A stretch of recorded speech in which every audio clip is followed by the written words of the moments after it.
Now, we are going to enact one of the great Bible stories of the Old Testament, one of my favorites, because, well, you'll see why it's one of my favorites. It's not a very well-known story, and it's not usually enacted in church, but hey, I've been here long enough to get away with it, I think. We're going to enact this story. So we've been looking at three characters in our All-Togethers.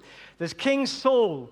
He is the king of the people of God. And then there is his son Jonathan, who should be the heir to the throne. However, God has chosen the next king, which is just an ordinary shepherd boy called David. But you'd think that Jonathan and David would be enemies because David is going to take Jonathan's role. But not so. They have become great friends, and we've looked at all of this in our previous times together, where David discovers that Saul is trying to kill him. It's Saul that's angry, not Jonathan. But Jonathan goes to help David, and rather than being envious, he helps David find strength in God. And that's where we're going to pick it up. Saul took 3,000 young men from all Israel and set out to look for David and his men near the crags of the wild goats. What a great place, the crags of the wild goats. Now, I need two people to help act out this story. I need a king and I need a David. So would you like to come and be David? Actually, you two guys, yes, come on. We'll come and be David and Saul. These are going to be our wild crags. Perfect. Perfect. That is a wild crag. Anyone can see that. So, he came to the sheep pens along the way. A cave was there. This is a cave. Excellent. A cave was there. And Saul went in to relieve himself. Okay, now, we're going to enact this in a polite way.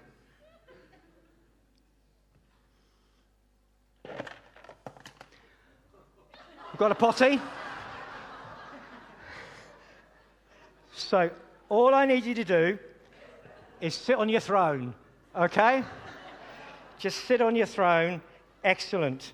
In the cave, gone in the privacy. We'll just draw a stand there. He's just gone to relieve himself. For those of you, he's gone to the toilet. David and his men were far back in the cave. So what I want you to do, David, is you're coming under here. So at the back of the cave, you're hidden.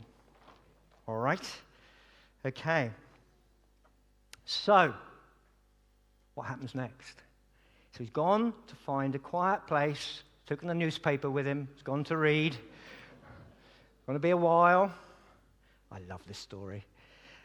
And the men said to David, right, your enemy is there and he doesn't know we're here. This is the moment. David is hunting you down with all these men to kill you. Why don't you just kill King Saul? Luckily, you've got a pair of scissors in your hand. I think it was a knife. All you need to do is kill them. What a temptation. And then David could be king. And God had said that David was going to be king. And Saul was trying to kill him. It's the obvious solution. He could just quietly get rid of him while he's on his throne.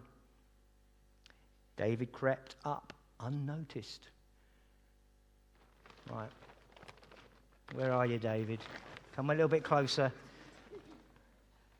There we go. A little bit closer so you're unnoticed behind him.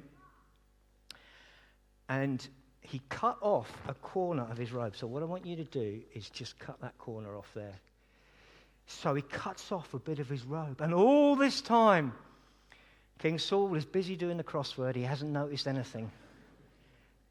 But David comes and thinks to himself, so David, would you come out a bit here? He goes to the back of the cave and he feels guilty. He feels guilty. And so he says to God and he says to the people, I shouldn't have done this. And then he goes to find Saul. And David has stopped the people attacking. Has stopped his men attacking Saul. He's kept Saul safe. Saul finishes his business, does all the paperwork, gets it all cleared up. And then David comes out. So you can come out of the cave now. We'll have Saul first. If you come out of the cave, Saul, King Saul, you haven't noticed anything, all good, you stand there. But David comes out and calls after him and says, and prostrates himself on the ground. You know what that means? That he just lie flat on the ground. And he says, my Lord and my King. This is the man that's after killing him. This guy is trying to kill this guy. This guy had the opportunity to kill this guy, but he's let him off. And now he's on his ground saying, my Lord and my King. What humility. What grace. What mercy. And he says, some urged me to kill you, but I spared you. I spared you. I will not lay a hand on the Lord's anointed. See, my father, look at this piece of robe. You got your piece of robe? There you go. Show it, wave it at him. There you go. Look at this. He's not surrendering. He's showing his wave of his piece of robe. And then he says, I cut off the corner of your robe, but I did not kill you. And Saul, there we go, Saul was so amazed that he said, fantastic, I won't kill you.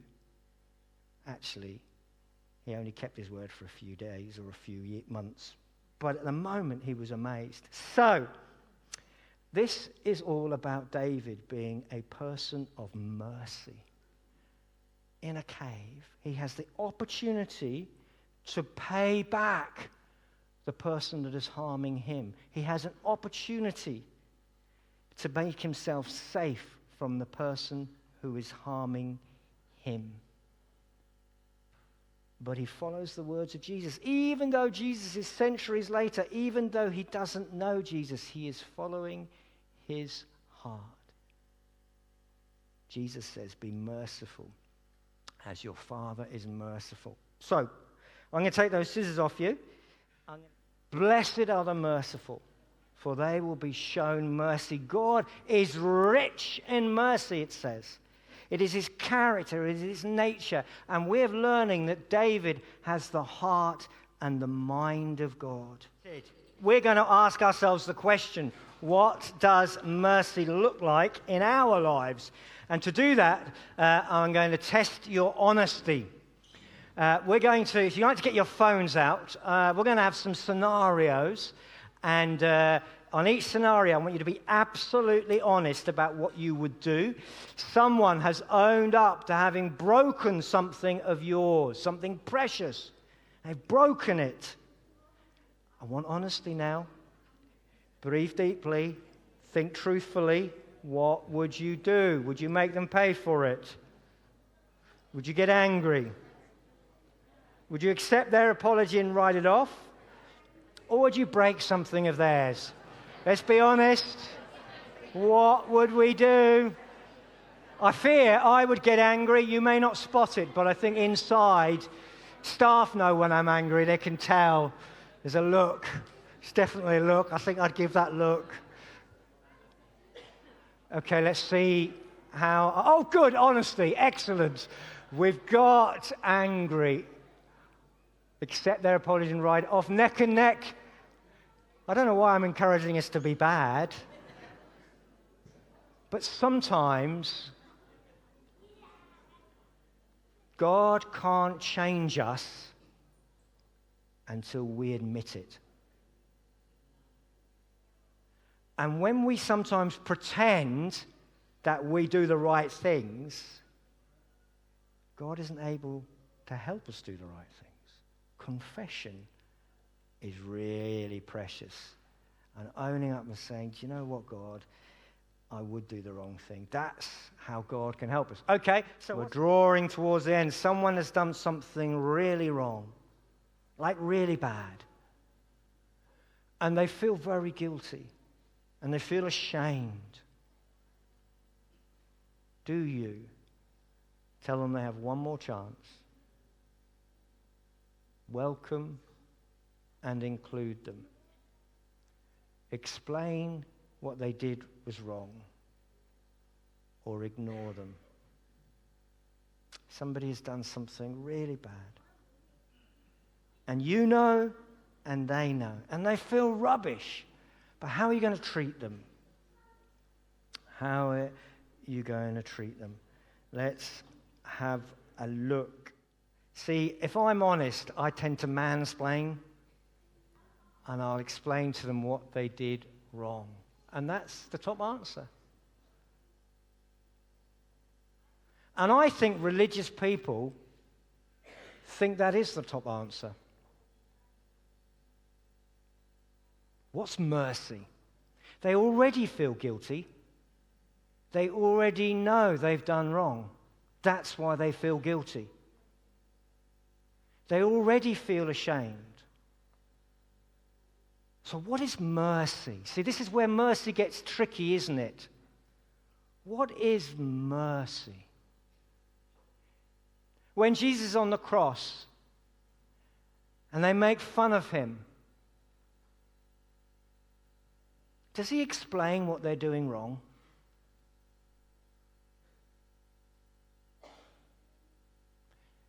Let's have a go then at what the right answer, in my opinion, might be. What does it look like to show mercy to a person who feels guilty? What does that look like? I think it's to welcome and include them. So let's see if we're... But that's so hard, isn't it? Poor David. Not only has he got to crawl up to somebody who's going to the loo, that's bad enough in itself. But the guy is trying to kill him. And maybe he thinks, I need to get my own back. If we go back to the computer, Jesus calls us to be merciful. And it's hard. And it's difficult. I'm going to invite the musicians to rejoin me. And on the screen is a prayer. I'd like you to read that and think about it. Because in a moment or two, I'm going to invite you to say whichever of those words are real and meaningful for you. Let me read them to you, and then you choose whether you can say them with me. Lord, help me to want to forgive. I have been hurt, but I do not want to live in bitterness. What a prayer. What a prayer. Help me to let go of pain and anger. Help me to choose your path of forgiveness. I pray for those who have wronged me. You go, no, I can't possibly do that. That's what Jesus suggests. To pray for our enemies, because that changes situations. Help me to accept apologies offered, but guide me to be wise and safe. Just because we are merciful doesn't necessarily mean that we trust people. Some people may not be safe, and we have to put protection around us.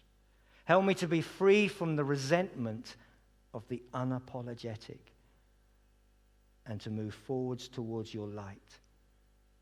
Grant me your grace and power to be merciful, that I might point always to you.